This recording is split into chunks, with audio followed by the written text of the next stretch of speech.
good morning everyone. So I am Alexandre Jan. I am from Michael Sars Center in University of Bergen in Norway. And as you may know, ctenophore are not jellyfish, so it's good for a jellyfish conference. No, so they are comb jelly, so combs are the little iridescent structure you can see on the animals, and they use this structure to swim. And in our research group, we use ctenophore as a research model for neurology. And we study the origin of the nerve system into those animals, because there is a strong evidence of ctenophore are the earliest branches within the animal kingdom, and they have a really unique nerve system. And today I will introduce you the protocol established by Joan Soto-Angel, which is in the conference today.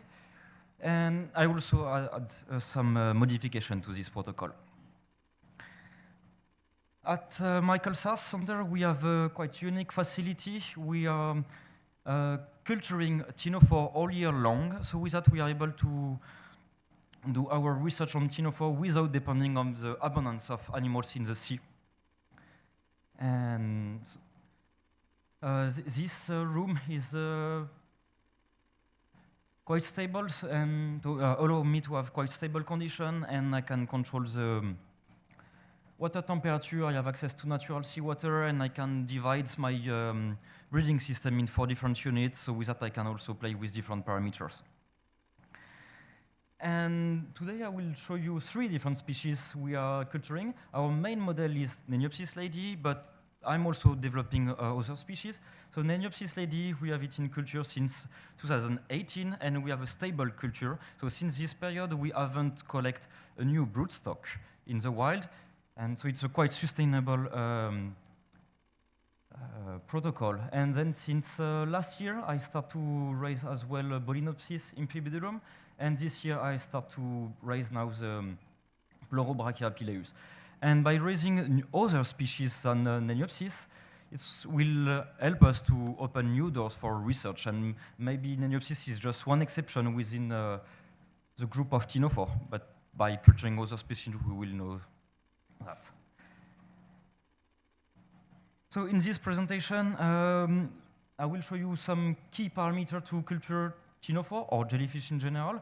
So which is first the water management, the proper food for each species, and depending on the stage of the life cycle, choosing the right aquarium, as well closing the full life cycle to have a sustainable breeding in your facility, and then also some specific requirement for each species. For the water management, so as I said before, I'm really lucky. I have access to natural seawater all year long, very stable seawater from the depths of from the fjord, and I have a salinity of 34 ppt, and with different as well temperature. But by having a continuous access to natural seawater, I can have a clean water all year long. And with that, it helped me to monitor easily my pH, my temperature, salinity, and pollution level. Because all those parameters are very important to raise ctenophore, or jellyfish in general, but you need to have the best water as you can, and to have access to very clean water is the key to start to raise your animals. Then for the foods, I am using 3 different main food sources. So I will start with Brachyunus plicatilis, which is a rotifer. So it's a small plankton around 200 microns. We can raise it easily from with the microalgae, and it's a good food to start larvae. Then as other main foods, I use Artemia salina, a very easy food because it came with dry eggs, and you just drop the eggs in the water, and within 24 hours you have live food, and ctenophore love it. And I also add copepods, mostly frozen copepods for sanitary reason, because if you use live copepods specifically from the wild, you can introduce some parasites, and parasites into a stable culture is not good. So I try to not use copepod often, but for some species, as I will show you later, it's a key alimentation. And on the last picture, you can see a ctenophore with the foods inside the gut. And why I show that? Because it's quite important to monitor, to check the quantity of food within the gut of the ctenophore.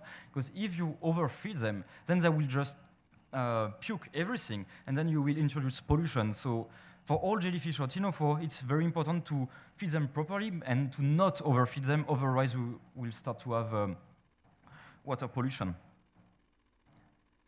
And for the different kind of container I'm using, so initially the protocol so they were using bucket with pipette and beaker, but now we slowly move to beaker for larvae and spawning our adult, and cradle instead of bucket, because with cradle we can have a continuous water change, and then we have a better management of our water quality. But if you want to start with a very low-cost techniques, the buckets work really well. But the quality of the water management, it's a bit more tricky. But it's a very low-cost technique. So to start, it's a very good point. And now it's part of, I'm talking about the life cycle. So ctenophore are mostly holoplanktonic species. So by holoplanktonic, that means they are doing the whole life cycle in the water column. And as well, they are, as far as we know, mostly hermaphrodites. So they are both male and female at the same time. So technically, they can do, so only one specimen can do a successful reproduction. But it's always better to use several adults to avoid the self-fertilization. So for spawning, ctenophore seems to be, so the spawning of ctenophore seems to be triggered by a light signal or by a photoperiod. Some species seems to spawn after a long period of exposure of light. Then you have night, and then they spawn. Others, they spawn the morning, some the afternoon. This is very specific. I will show it a bit later for the case of Neniopsis. So first, we need to isolate the adults. We place them in a beaker. So with that, we can concentrate spermatozoid and oocyte. We keep the eggs into beaker. Within 24 hours, they are able to, at 18 degrees, they are able to hatch. And then we have a tiny larvae around 300, 400 microns. So it's a good size to prey on Brachionus. And then we can keep them for a long period in beaker, or if you have a large batch and you need to grow a big number of animals, it's easier to start to place them in a little cradle, and once they are in cradle or buckets, you can complete the life cycle.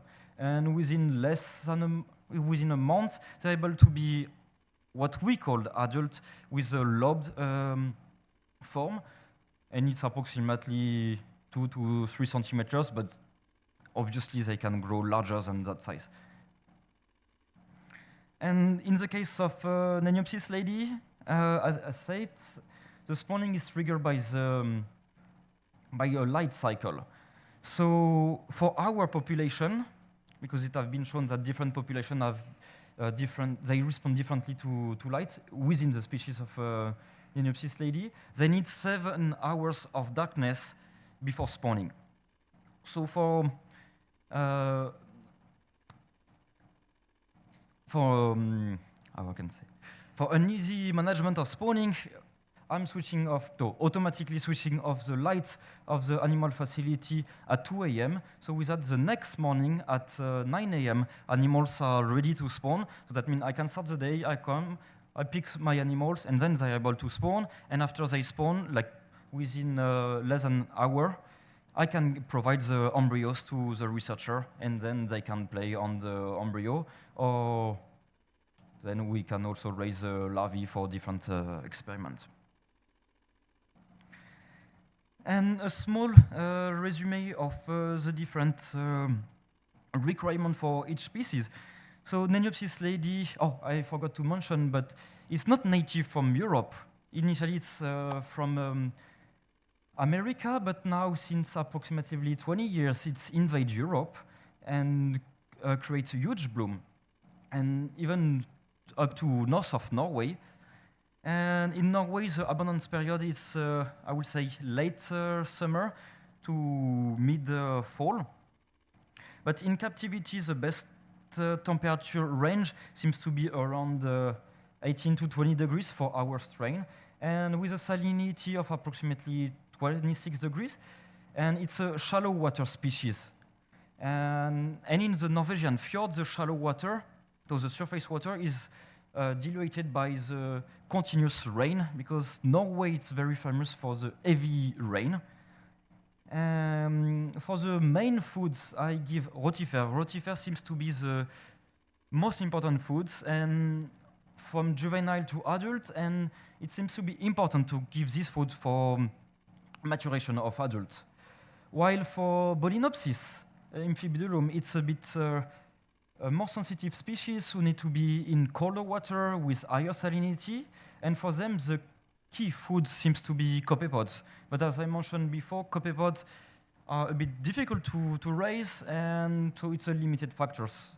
But it's very important for Bolinopsis to have copepods, otherwise they are not able to mature.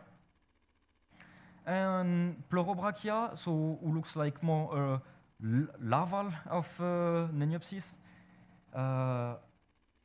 but it's still quite large, can grow up to 2 centimeters, and it's very plastic for accept a wide range of temperature from 10 degrees to 20 degrees. In captivity, nature can accept a bigger range, but in facility, it's better to keep it in this range. And for salinity, the natural seawater is great, and as well, copepod seems to be a key element for maturation. But Pleurobrachia is a very challenging species because they're very, very small. Larvae are around 100 microns, so I can't feed them with rotifer as a first food. So for that, yeah, you need to find some tricks. And copepods can be a key, or using natural seawater but non-filtrated seawater. And so, yeah, at Michael Sars Center, we have a unique facility in Europe. As far as we know, it's the only facility who is able to raise ctenophore for research all year long. And currently, we have 3 different species, but I'm developing more species to address other research questions. And as well, within this facility, yeah, we are able to daily produce embryo or larvae, adults, and for researcher. So I would like to thank the people in blue who are deeply involved into the ctenophore part. So Pavel Burkhardt, my group leader, and Karina, our researcher, Eva, engineer, and Katarina, and one of our students, who is counting every day our eggs production, so thousands and thousands of eggs to optimize our production. And Joan Soto Angel was a former group of our member of our group, and now which is still at the University of Bergen, but Natural History Museum. And yeah, if you have more questions, you can find my emails, or you can ask them now.